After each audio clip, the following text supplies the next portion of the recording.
Hello, everyone, and welcome to today's live interview with Colleen Patel.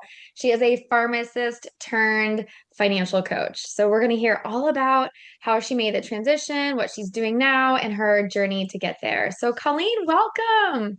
Thanks for having me, Nikki. I appreciate it. Yes, thank you so much. So, let's start off. Just tell us about yourself, your journey, like the whole shebang, whatever you want to share. Yeah, so I graduated from Duquesne Pharmacy School here in Pittsburgh in 2001. So I don't know where time has gone, but suddenly it's like you collect decades, right? And I have pivoted all along the way, basically based on my family and my family structure and caregiving. And so I particularly went into pharmacy because I knew I wanted to have a family and I wanted to have a career that had some flexibility. And I did find pharmacy to have that. And of course, it went a little bit differently than I expected my journey to go, like happens for most of us, right? Yeah, I don't know about you, but I kind of fell into pharmacy school. I got the last spot at pre-pharmacy at Purdue, and I just kind of went with it, thinking, okay, this is it. But I did an internship with CVS my pre-pharm year, first pre-pharm year, and I hated it. And I was like, I will never do retail. And then when I was graduating, I was like, well, I spent 6 years of my life at in school. I might as well use it rather than narrowing down and niching to something else. And so then I spent most of my life in retail. Yeah. And I think it's interesting. I was thinking about it today. Like, I went into pharmacy because I worked at a dry cleaners growing up, and Oh, I really? loved that. Every Wednesday, the same lady dropped off her shirts. Like, you got to know people, and it was a service exchange. And I thought, well, this will be just like that. I'll get to be in the community, just a different exchange of services that felt more in line with my math, science kind of background. Um, and so I thought I would always be an independent. And then I had some experiences during like my rotations that were like, oh, this is a lot different than what I thought it was. And then I kind of stumbled into retail because I just thought I'd be afraid of the hospital. We didn't do hospital rotations till really late. So I was like, I like people. I'm just going to stay in retail. So I did everything I could choose. I chose that until I was forced to go to the hospital. And by then I was already interviewing for my first job. So I went to the hospital and I ended up loving it, which was really surprising to me, like really surprising. So my first job out of college was with Walmart as retail pharmacist. I'd worked there all through college, internship, everything. I moved from Pittsburgh to Florida, like my chance to escape Wow. and go towards the beach. And then that job was just so different than anything I had worked here. I was honestly a transfer pharmacist for 10 hours a day. I would transfer prescriptions from Michigan to Florida. That's what they No hired me way. for. And it was before electronics and before. So I would just sit there and hand copy everyone's prescription. I was like, oh, I can't, I don't think I went to school for 6 years to do this. So then I ended up at a hospital down there, and I loved that job. I worked a really unique, many different things, critical care pharmacy, ICU pharmacy, making TPNs, it was really, I love that. But then I moved back to Pittsburgh for my husband and my family and my journey, just, I was still with Walmart. So I kind of went back to retail. And then navigated. I've been in many different, just as my kids were born, I transitioned from some specialty pharmacies, passed through some independent again. But really, I felt like every couple years with my kids, it changed what our family needed. And my husband is in healthcare and doesn't have much flexibility. So the hard part of pharmacy was for me, like if I don't show up, the pharmacy doesn't open. And I've got three kids at home that are under 5, and you don't know till they wake up whether it's not a great day. So I found it really hard to balance that part. Yeah, it is a struggle. I agree. Like my retail world, like going and doing the whole Walgreens, I worked for Walgreens for a long time. Actually, I kind of changed every couple of years because I never really felt I was trying to find my passion, my purpose, like what I really loved. And so I went from retail to ambulatory to compounding to then managing like district manager and then director of operations and then finally into I did a little bit of hospital here and there, but I never really hospital to me wasn't like the fast paced, and so it was a little bit kind of like, okay, there's nothing to do here. But yeah, it's like I can't even imagine. I have three kids too, and we had them three under three. So within 3 years, we had three kids. And I can't even imagine, like, what if your kid's sick and you can't call into work? What do you do? Yeah. I don't It's even just trying, know. it's a lot to balance, I think, especially for women. And pharmacy is great for having flexibility and having different things to try that you can try specialty and, retail. And there are options. And I think the part that's interesting is when I was trying to decide what to do, like, do I need to be more of a stay-at-home mom? Do I need to be, you know, work full time and hire a nanny? Like all of that, trying to answer those questions. I didn't know about how much networking was so important because I just kind of got busy with being a mom. And now I'm doing preschool and Valentine's and you know what I mean? All of that stuff. Got to go to the playground, got to be here. And I felt like I didn't keep up with the networking side of things because I just got that busy. And so when my kids got old enough that I could get back into networking, I was like blown away. Like when I'm on LinkedIn, I'm fascinated with how many different things people are doing, like options I didn't know existed. So I do think our career and our degree gives us so many options. Like it really does give us options. But sometimes you have to think out of the box and, really be open to that, which can be depending on your stage of life. Like in a busier stage of life, it's hard to go looking for that. And then I found I really was in the sandwich generation. I intended to go back to work when my kids went to school, and then my parents got sick. So instead of caregiving for my kids, I was caregiving for my parents, which really put my career on the back burner there because it was a more involved process than I expected it to be. So, So, how did you transition from Walmart back, like now into financial coaching? Like, how did you make that transition? yeah, and most of that had to do with caregiving for my parents. So Okay. I thought my journey was going to go get these three kids into school, start working. At one point, this is at Walmart, they called me the lunchtime fairy because they hired me. I would work 4-hour shifts and I would come in and work like, I forget if it was 10 to 2 maybe. And it Okay. worked out wonderfully for me. I could still go to work. The pharmacists that were working 12-hour shifts loved it because they could actually go to lunch. It was before we instituted lunch hours. So they Yes. got to go take a lunch and take a real lunch. Somewhere along the way, we instituted that half an hour lunch, and then you're really not, you can't get the pharmacy closed in time because people are staring at you, and then you need to be back to be ready. So anyway, it was a really great benefit for those couple years, and we had a long-term care contract of some kind, some type that helped me with that role, but then the contract expired, the role kind of dried up a bit. But that's really when I was caregiving for my parents. And again, that was just so unpredictable.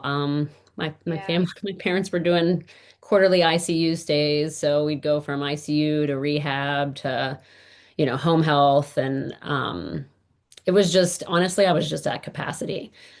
So I was trying to keep up with the pharmacy, but my capacity was completely reached.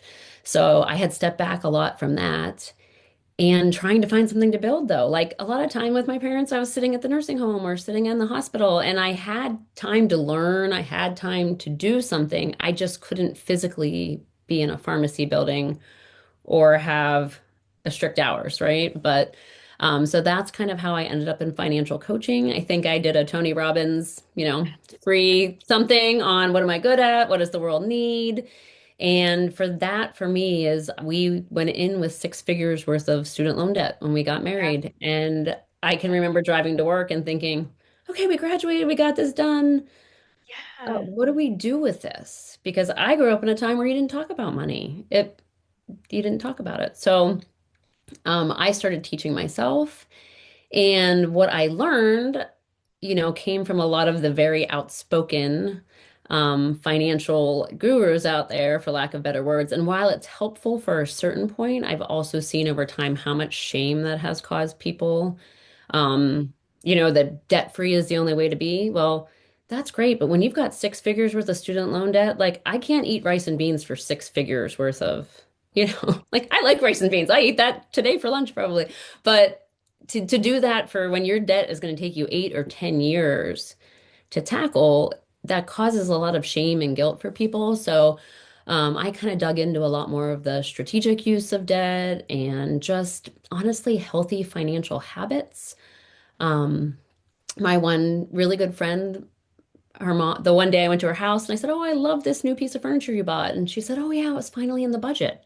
And to me, they were people that were really well off and had always done all the things that I thought were, vacations and beautiful home. And I thought, wait, you have a budget? Like I thought that was just for people who couldn't make ends meet. And so it really opened my eyes to, oh, if I want the things I want, there is a pathway out there to plan ahead. Mhm. So I kind of dug into all that, and that's how I got into my financial coaching business. And I opened that kind of with the three pillars of attacking debt, saving for your future, and then spending money on things you love, like building the joyful life with the money you have. So that's kind of how I transitioned into that role. I love it. Did you always like for me, I always had this like desire to do more. I just never knew what that was. I never knew that was like an entrepreneur pull to like create my own future. But did you have that? Do you know if you experienced any of that, or this was just kind of like I have time and I see people struggling and I want to do more? I think it was more my caregiving roles kind of backed me into a bit of a corner where I know I want to be helping people, and I always thought that would be pharmacy. But the pharmacy I knew just wasn't fitting with that schedule. It wasn't giving me the flexibility. So I just started looking. I mean, I love photography. That's like my favorite hobby. Tried to business that for a little while, but that schedule of when the sunlight is good in Pittsburgh and people want their family photos is the same time my kids are playing soccer or baseball. So it just keeping my family priority and then making decisions for my career after that, it proved a little tricky and required a lot more balance than I expected and a lot more like balancing. Like it wasn't get it balanced one year, but that doesn't mean it's going to be the next year. And that's been very true to me. I was telling you my son's at Purdue and my daughter's a freshman in college. And I mean, you're just constantly changing all of the time. Yeah, I love that you're tackling the money situation. I remember growing up and my parents would always fight about my mom going out and shopping and like give me all your credit cards, and it was like I would go to my friends and be like we're gonna go bankrupt, and it was like just this fear. And so it made me when I graduated Purdue, I had $120,000 in debt. And then I went back and got my MBA. That was another 65,000. So it's like all in almost $200,000 in debt. And my husband went back and got his nursing degree. So that's another like 40. So it was like all this schooling that we thought was going to give us the big bucks, and here we are living paycheck to paycheck. And then I'm like rationing everything because I have this fear that I'm gonna like end up like my parents and be arguing about money. And my husband's like, why are we living like poor people? I was like, we're not. But those things that you really, really, really want and you get them, it's because the way that I handle our money. Yeah, and there's a lot. I mean, honestly, and that's some of what I've learned in this work through the training I've done is how much our childhood money stories. And I mean, like I came into my marriage with one story. I knew one way of handling money and not talking about it and just working hard and putting food on the table. And my husband came in with a different way of money, but then we're trying to combine those two ideas, and really there's all of these ideas out there. And so many people have like either scarcity mindset from childhood or that kind of stuff. And I do think about being an entrepreneur, just that, having multiple income streams, having like, there's a lot of benefit to having that different mindset. And I feel like entrepreneur, like what I was trying to think of is like the journey, like it is such a personal development, personal growth journey of entrepreneurship as well. So. I think that, obviously, like in pharmacy, everything's kind of like black and white. There's no really big risk because if we do, we're dealing with people's lives. But in business, it's all about risk. Like you have to put yourself out there and accept the failure and just learn from it and pivot. Like you said, you tried to start like a photography business and then that really didn't come to much, so you're like, okay, something else. And we have to be okay with that. So it's like that mindset you're talking about. We have to get in the mindset that it's okay that if one thing we start doesn't work out, we just pivot to the next one. And I'll say that was really hard for me. Like my perfectionism in life was awesome when I was triple checking prescriptions. Like triple check the prescription, and that's a perfect fit for perfectionism. Entrepreneurial world, not perfect. You got to learn progress over perfection, put yourself out there, take the failure, as education, as information. So they are definitely teaching different skills, I think, and all unique. And I do think there's a lot. I think f people feel very stuck in their pharmacy roles, especially in retail right now with the current climate. And the other thing I see from women financially is it was a really good salary to start those It first year, was. 2 years, especially if you're fresh out of school and you don't have a family. But our salary just does not increase. We were looking at people Yeah. talking about 0.9% raises. Yeah. And then if you add a family and you're adding children, you're supporting more people, the salary is no longer going as far. So I am a big advocate of people paying attention to their money. And part of the reason I do this is because I think there is a big gap for women when it comes to money and finances and making sure you're taking care of your money just because it gives you options.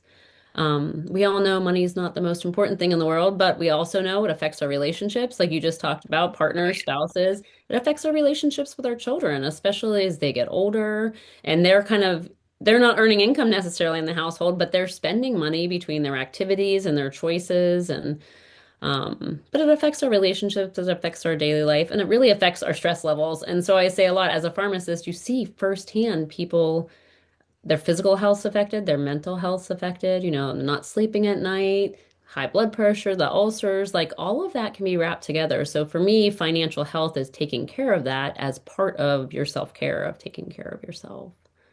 I love that because that was me, like it's like every time that I would do our calendar and put in like what bills are due, like I would be up all night, like, oh my gosh, where are we gonna get the money for this? Do I need to sell the kids' clothes or toys or and it's like where did we go wrong? Like, I have a pharmacist degree, my husband graduated from nursing, like he's a nurse, we're in healthcare, we should be totally fine. But it was just we were struggling paycheck to paycheck and it was like I didn't get I got I've gotten two raises in my last job and before that it was like I worked for an independent I never got a raise and it was the salaries now when I graduated in 2006 but I mean we had like 50 $30,000 sign-on bonuses and now people are lucky if they even get to be full-time status with healthcare benefits. It's Right. just the shift in our profession is I feel like we, as a group need to stand up, unite, but also like shift and not only do pharmacy, but start things outside of pharmacy. Not necessarily like, ditching pharmacy altogether, but we need to become owners and business, like business minded because I think the future is gonna depend on that. And I even when I graduated, it still kind of was the mindset of you get a job and you stay there for 30 years, and then you're going to have this amazing retirement because you checked all the boxes. And that's really not the case anymore. I mean, even in other outside of healthcare, people are moving jobs to get their income increased and a little more open-minded to developing professionally and having their professional goals. So I do think and there's a balance in all of it because you don't want to be stressing too much. If you have to take out debt, debt can be a bridge to something wonderful. It can be a bridge to a professional degree. It can be a bridge to home ownership.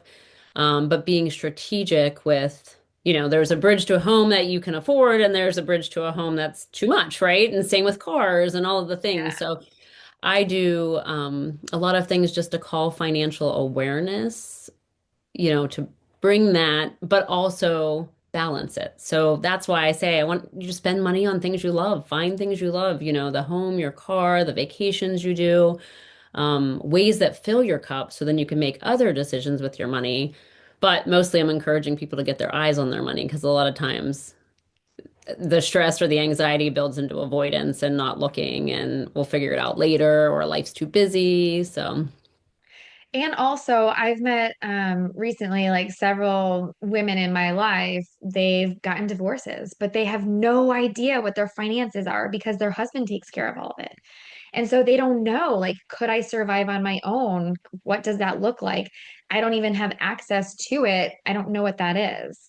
Yeah. And I And think it's very, my last workshop I spoke at was at in someone's divorce group because really, she's seeing that as a divorce coach that still exists. And it's okay if you don't manage all of the money yourself. Like some people prefer, the skill of managing the money or the actual technical details, but allowing yourself to get to a part where you don't know, it just puts you in a bad spot. And I have a note here, like financial confidence, like it really gives you options knowing that. And the options can be for retirement when you retire, for transitioning to a different job, building yourself a runway to take something different, and to leave.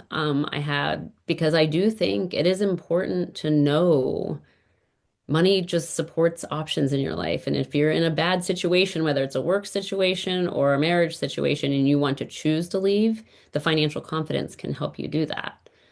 But also, that's part of the reason I really wanted to be. I like offer a lot of free resources. I have a free Facebook group that's just about finances. I offer free 20-minute money sessions because I think people need a safe place to talk about money. And a yeah. lot of people, especially in their 40s, 50s, get divorced and then say, if they don't know anything about the money, like, who can I even tell this to or who can I ask?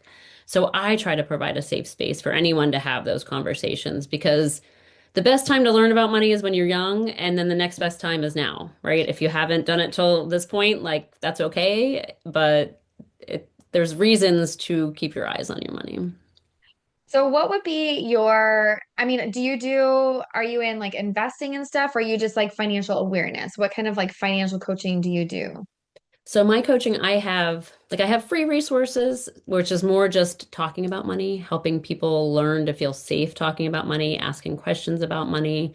And then I have some free resources, like I just shared a guide on a high yield savings account, like how to pick one if you're looking for somewhere. Like for me, that's great for your emergency fund. Like life happens. We're all going to have life happening. If you have an emergency fund set aside, like it's frustrating when you blow a tire and need new tires, but it's less frustrating if you have the money set aside to pay for that. So I think a high yield savings account is like a great place to keep an emergency fund. So I have free resources like that, but then I also have some do it yourself, like encouragement to start looking at your finances. And in April, every April I think I can't remember if this is my fourth year or my fifth year, I run an April money challenge for people to commit, like for 30 days, I'm going to look at my money. I send an email in the morning that's short, that's like, here's what you got to do today. Look at this. And it's something easy and quick, but it's kind of just training you to be safe to look at money and to learn that sometimes the awareness relaxes that kind of stress and can bring it down.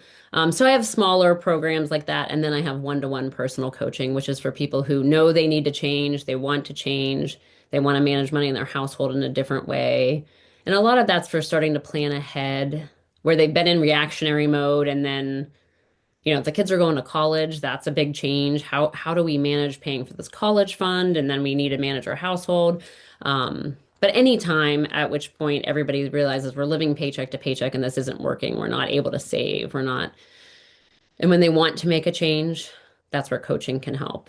And I mean, I talk about investments because investments are a great way to build wealth, whether that's real estate or investing in the stock market, 401k kind of stuff, saving in a 529 for kids post high school opportunities.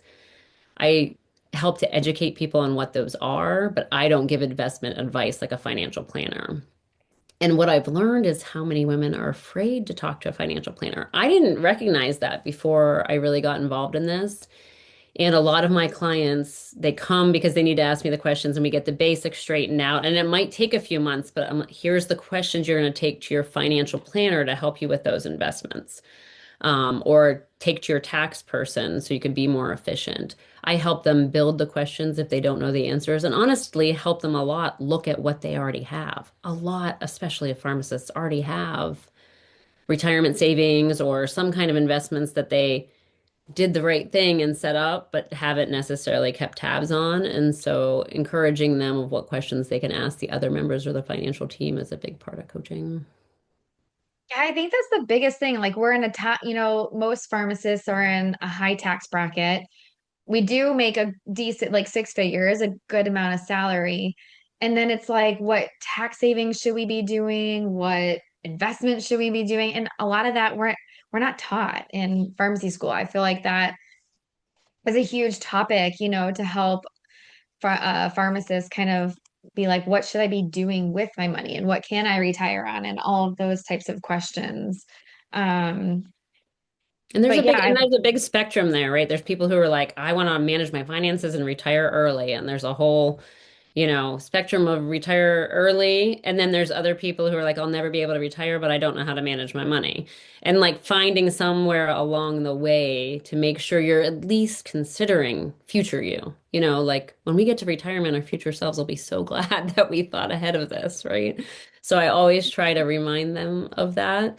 Um, but it's tricky because you got short-term goals. I've got like summer vacation goals, but then you've got retirement goals or long-term goals. And keeping all of that in mind and in balance does take some thinking. I, And whether I you do. want to manage it yourself is important. Like I have tons Yeah, of books. There's tons of information out there to manage your investments on your own. I personally, as much as I talk about money and finances, I pay someone to do that really. portion for me. Yes. And everybody's different there. Like some people don't want to spend the money and they want to manage it themselves. That keeps me up at night. If I'm the one responsible for rebalancing my portfolio and all of those things, and the stock market's doing this and the world's doing this. And so for us, we sleep better at night paying an expert who understands better about the particular investments.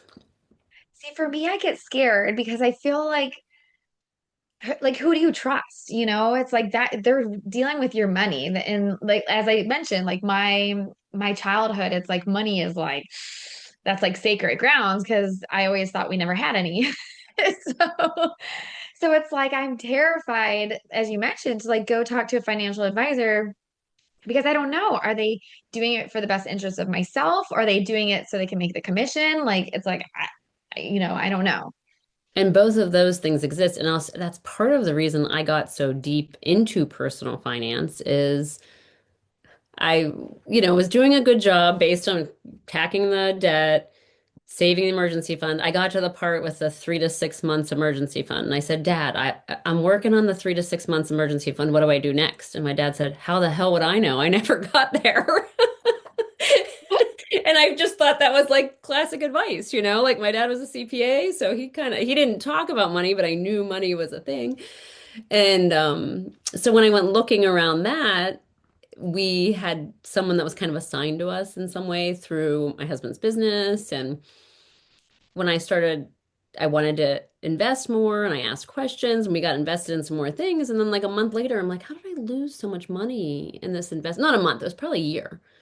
And when I looked at it, the commission rate on it. So then when I asked questions, I did not get direct answers. And that's when I tore deep into everything then. It just motivated me. I was like, someone's not being honest with me here. Yeah. And so I do feel like you need to pay enough attention and ask the right questions to understand that. Now, since then, in the last 20 years, a lot of that is right there on your statement. It's the laws have been passed and things are more transparent. But sometimes people don't know to ask those questions. And a lot of phone calls I have with women are they're in really high combination insurance investment products that were sold to them as here's what you should do, here's something you should do as a pharmacist. And that happens to pharmacists a lot because we do have Yeah. that high income level when we graduate. For targets. Yeah. Yes. And so, especially those early years were targets, and people get into life insurance policies, which you lose money to get out of at some point, or you just don't understand them. And that's where I try to encourage, make sure you understand. There's a place for those products. It is not usually for everyone that's freshly graduated, right? Right. Yeah. And it's not usually unless you have several other things in line that you need those products. Like we all should have life insurance to take care of our loved ones, but that's usually a term life insurance. And then there's a lot of where the commission is, but that's just knowing, like asking directly, how are you paying commission? And I see a lot of people tell me, "Oh, I had a free meeting and it's free."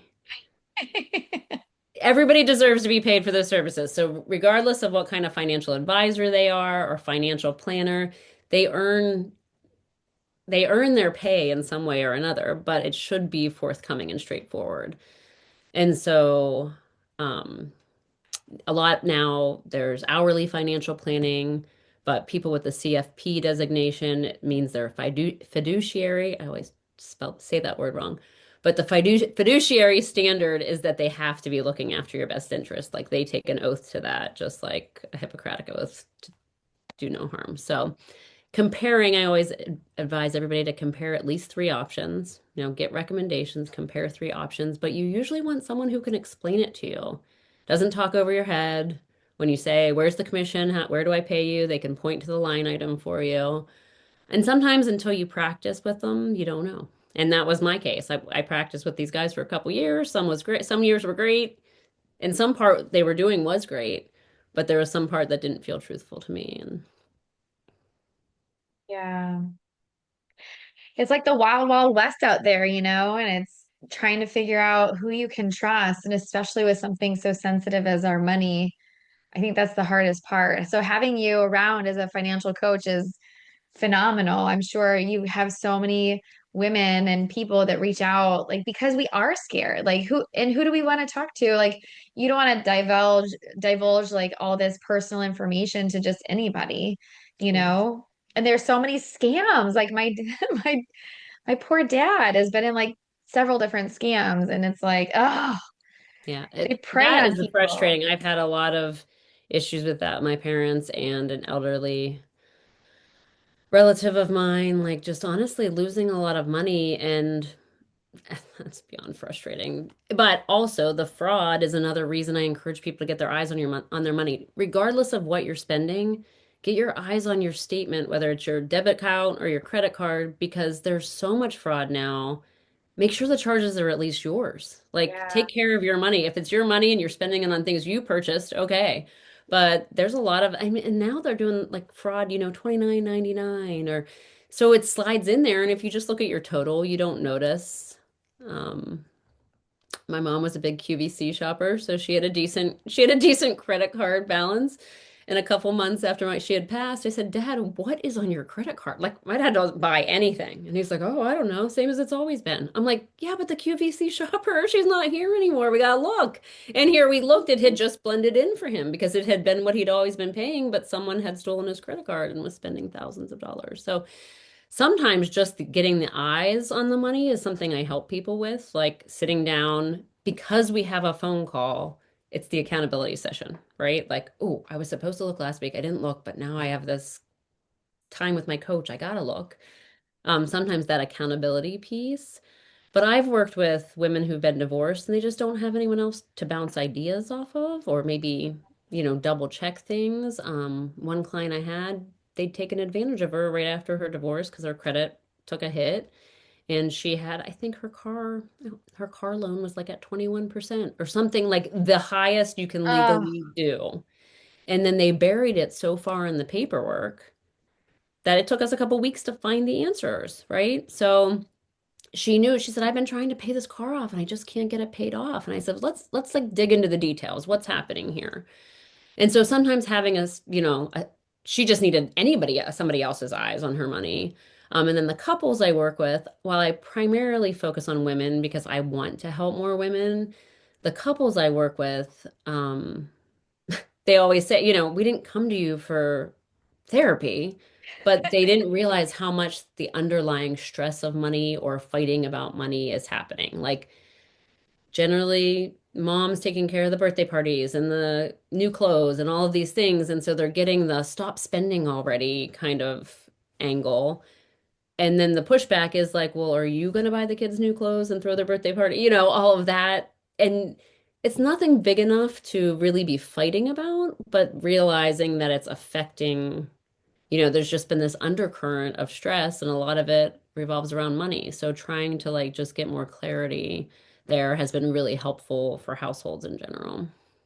yeah, I just spoke to a lady. I did a networking event on Friday, and I spoke to this woman, and she was in that situation. She's trying to provide for her two kids, send them off to college and med school, and everything that she's working towards is for them.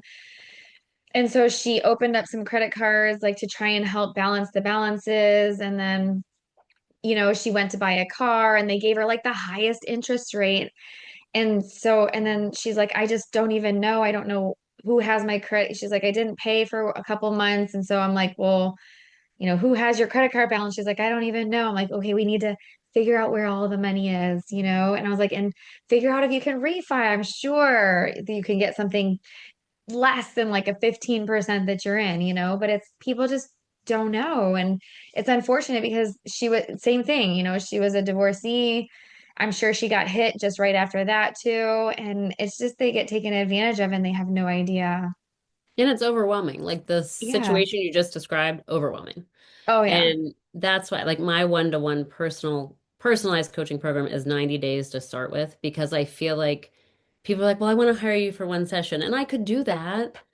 But I Yeah. know it's really hard to change things in one session and stick with it.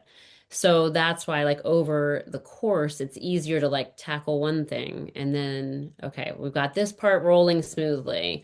Um, and then we can tackle something new, like a little bit at a time because it can be really overwhelming to change all at once and to know what steps you get on Google and you fall down the Google rabbit Oh yeah. hole. And then you're like, now I'm overwhelmed with 12 other things I didn't even know to be worried about. So sometimes just narrowing what the next step is. And that's what I try to help people identify where they want to go, where they are now, and then we just slowly build those steps in between. But as entrepreneurs, I think an important part, I see this a lot for women, we know we could use another income stream. We know these opportunities exist, but I have a lot of women that are still mixing all of their money, their business money and their personal money, and not then able to know if their business is successful or not, if they're Mhm. running a hobby or if they're running a business. So I do feel like that's also important too, because we want to be making the most of our time, right? And Yeah. making sure if we're running additional businesses, if we're building an on-ramp to something new, um, that we're considering and leaving time for our own self-care and taking care of ourselves too, and not just running ourselves with something extra to do. So are you still practicing as a pharmacist or are you solely just doing your financial coaching? I'm currently just doing financial coaching, but those options are always open. I feel like as my kids are transitioning out of the house, my home responsibilities are much less, so I have more opportunity. And then my son's baseball/soccer season started this week, and I was like, oh, I don't really have the time I thought I had yet, but someday.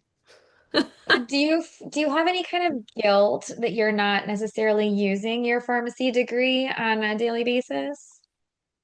I don't now. I did for sure, um, for a few years in there. Went to school for 6 years for this Yeah. degree, and um, but I think the more I see how the degree it does open many doors for you. Yeah. I followed that through another podcast I was on was about life after medicine, people who left medicine and decided it wasn't for them, but acknowledging like the degree shows that you were able to learn, you're able, and that's what the women in pharmacy, particularly that are struggling with their money, I know they're smart enough to handle their money, right? You can handle OChem and all of that stuff. Like we can handle this. We can. Um, it really can open a lot of doors, and it doesn't have to be pharmacy, but there's certainly a lot of other transferable skills. And I've had to do that with motherhood too, because in caregiving in particular, I kind of ended bet. up being my biggest um, skills, but I was using a lot of like my mom was on 26 medications. So I was managing, even just getting the refills on time and what was daily and what was PRN and all of that kind of stuff, managing healthcare appointments and being an advocate for people's health. Still a lot of transferable skills, even though I wasn't paid for them, right? Like they were just caregiving Right. skills. So I think in both cases, most women have a lot of transferable skills to many jobs. Yeah, I gave a speech at Purdue 2 months ago, And I told him, I was like, you are, when you graduate from pharmacy school, like you can tackle anything. Like if you can get through the coursework and you pass the NAPLEX and do all of that, like you are set for life. You can do anything that you want to do. That they're giving you the world. Any pharmacy school that you graduate from doesn't have to be Purdue, but any one that you Right. graduate from, like you're getting top of the line education. And so we're getting the problem solving, the critical thinking, all of those skills that you can transfer for anything. And I feel like we just don't see that sometimes. We're so like siloed into our world. That's how I was. Like when I was in pharmacy, I was like, okay, all I think about every day is pharmacy. That's it. I don't know anything outside of that life. And I felt like I was almost like pharmacy became my identity. And so I was like, do I even know how to be something outside of that? Mhm. Well, and I think pharmacy school, I mean, there's a little bit of perfectionism involved to get through it, right? Like to memorize everything, to get through it, to then check people's prescriptions and make sure they're accurate and make sure the billing is accurate. All of that kind of like very narrowed focus and reminding us that there is much more out there. There really is. And I haven't seen lately like what schools are doing, if they're exposing, but I have seen, I know at Duquesne, they have an entrepreneurship class. Um, they have some of the mixed programs with MBAs and those kind of. So I just think there's a lot of things out there, and you just need to remember having that degree in the first place is it's amazing support system to start with. Yeah, I've been having conversations with deans of pharmacy school, and they are several of them are trying to have some sort of entrepreneurship Yeah. program, class, something or other that they can do. I think it's getting to that direction. It's not there yet where every single school is doing it, but there are some that are. But to my surprise, there was only a few. They said that it's not a lot of the population of the pharmacy school students that actually are interested in that side. So maybe it's just they haven't thought about it yet, or they're not exposed to it Or enough to maybe be not able to. exposed to it. Like I was not Yeah, exposed to entrepreneurship growing up. I don't think I knew no, anyone other than my dad when he was out of work. Like he lost a job and then suddenly we're putting things on the side of our minivan and trying to do whatever, right? Like I knew it as an emergency tool. I didn't know it as a pathway. yeah, Um, and it does still seem like a different pathway than traditional education. So I don't know if those two, when you're looking at the cost of pharmacy school versus yeah, some paths to entrepreneurship, you don't need to take that. right, true. But Yeah, mixing pharmacy and knowing that there's so many options out there. So that everybody that's feeling stuck in their job or feels overloaded, I know like managing a retail pharmacy when I was young felt fantastic. I could answer the phone while I was processing the insurance script and weigh your bananas and do all the things. I could do it all at the same time. But then during COVID, when I'm trying to gown up and give a shot over here and do all of those things, and my nervous system was on high alert, like it didn't fit anymore for me. And so I think it's okay to recognize it may fit for you at a certain stage of life.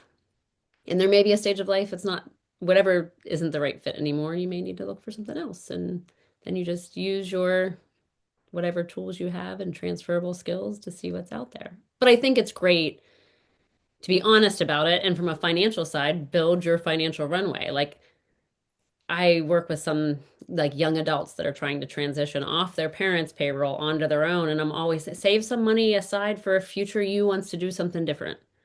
yeah. And you can start that at any time. Start saving some part of your paycheck to make yourself a runway to the next thing. I love that. So how did you find the time to start your financial coaching business? Because you were taking care of your kids and you started taking care of your parents. Like, I think that's the biggest thing that most pharmacists and people in general, right? Like, there's never enough time in the day. It feels like that. But as you mentioned, like you were sitting around in nursing homes or ICUs, and so you found the time, you made it a priority. And I think that sometimes it gets confusing. Like for me, I sit at my kids' soccer practice for 4 hours. So it's like Right. I always bring my laptop, I always am working. but some people don't see, maybe they don't see that as like there's available time. Yeah, and I think that's where I notice, kind of noticing what gives you, what fills you up and what drains you. And for me, what drains me is when I sit at practice. I need to be there. I need to do drop off. I've got hours to kill. And if I sit and scroll on my phone the whole time, it's draining. Yeah. And I learned that. But if I'm learning something, if I was learning a new skill, I felt good about that time. Also, did I take it too far sometimes? Yeah. Like trying to find that balance. I can remember distinctly being on a vacation and I was like, oh, but I have this work. Like it was time sensitive and I ruined my vacation. There, I do think it's a bit of learning of where it fits, where it doesn't. I take the cues from my family. I know when I'm on my phone too much or I'm ignoring being present, that it's not the right time. But for me in particular, I had the caregiving is while it was my priority, it came with a very like varied schedule. Like Yeah. sometimes I'm at the ER in the middle of the night, but then I'd have hours free. So I used those free hours when I felt like I couldn't go to a regular pharmacy job, but I could still put into something that I could grow for the future. And that's a I bit love of that. my financial coaching business. I wanted to grow. I love my children. They've been my priority raising them and growing up, but my goal is to raise them so they leave me. And I thought if that's my priority and then they fly and I'm just sitting here on a puddle on the kitchen floor, it's really not going to do me any good. Like I still got a lot of life left. So I built my financial coaching business slowly so that it will be here and built when life changes a little bit and I may have more time for myself. I love that. I love how you put that because even though you're doing little bits in here and there, it doesn't mean that you're not successful and that your coaching business isn't taking off. It's just you're not at that moment yet to make it big into your life, right? Like you're doing other things, putting everything first. And I think that sometimes there was a post that somebody posted in the main like pharmacist moms group, and they're like, how do I replace my $180,000 salary? And it's like, you can't do that overnight, like it's a Right. slow process to build that. But eventually that's the goal. Like we all want to, plan for our future so we don't have to be stuck 12 hours a day in a pharmacy, answering phone calls and doing prescriptions. Yeah. Yeah, so I think there's a lot of opportunity out there, but it does take being open to opportunity, being open to new things, and like for you and me, putting ourselves out there. Like, did I really want to be as visible as I am now on social media? I still don't think I'm really comfortable with that, but I also know I can't help people. I can't really help people with my business if they don't know I exist. So, I know, oh my gosh, social media was such a challenge for me. I it took me when I got onto it in 2019, it would take me like 45 minutes just to do one post, and then somehow I would end up deleting it and I would get so mad and I was like, this is terrible. and now you're live streaming into Zoom. We I can would learn have things. never We can learn known. new things. Yeah. Oh my goodness. So, because we want people to be able to find you and you to be able to help more pharmacists, like where can we find you? What's something you want to leave behind for pharmacists that are watching this right now or going to watch the replay? If they need to reach out to you for with financial advice, where can we reach you? What can we do? You said you have Sure. a challenge in April. Yeah. Um, Yeah, so my April money challenge, so that starts next week. I guess it is a week from oh my today. gosh, it's April already? Yeah, it's April and it is just an easy challenge, 30 days, and then we do accountability in my Facebook group. So my Facebook group is called Colleen's Prescription for Financial Health. I love So it's a that. nod to my pharmacy career and it's all about financial health. And I just share a lot about like money and my personal life in there because I want other people to realize like I don't know, I got all behind when had a travel delay last week. I got so behind on my money and my laundry and all of the things. Like we're all just trying to balance a lot of things and I just want people to have a safe space to come and talk about money. So then the challenge in there will be other women talking about their money. So that Facebook group is probably the best place, but my website's really, pretty simple, colleenpatel.com. Because I'm not really a creative when it comes to naming businesses. that's good. Like actually nowadays, people are actually going back and branding themselves. And instead, like they used to have all these businesses and then they're all literally going back and like just my name. So you did it right from the start. Well, I have my name in my Facebook group, and I've gotten from several business coaches that I need to take it out, and it should just be the prescription for financial health because that is my program. That is what I'm offering to the world is the prescription for financial health. But I remember people by their names. Like Yeah. I'll remember your name. Like I remember people I engage with and talk to. So I didn't take it out because I was like, that's how I remember other people, and maybe that's how they'll remember. But I'm always happy to help, especially other pharmacists, help them with their financial health, help them reduce that physical health, stress and mental stress that comes from money, and use money to create options in their life for now, for the future, all the things.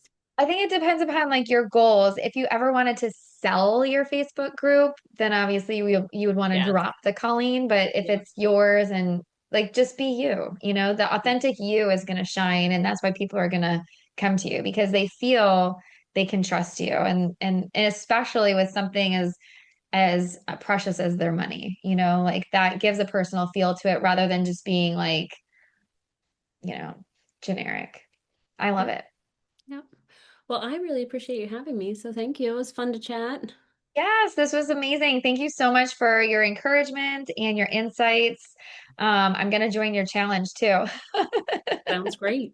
Is it in your Facebook group? Is that where we go to get your The challenge? registration's in there. So you register and then that it comes through email because I know everybody's busy. I've done live sessions before and it's harder for people to commit to a time, especially pharmacists. I've got some that are available in the morning, some that are available at night. So this one is the emails come, you get the email, you take the action, you get a little checklist to check off every day that you did the thing, and then just share in the Facebook group for the accountability and encouragement from other women doing the same thing.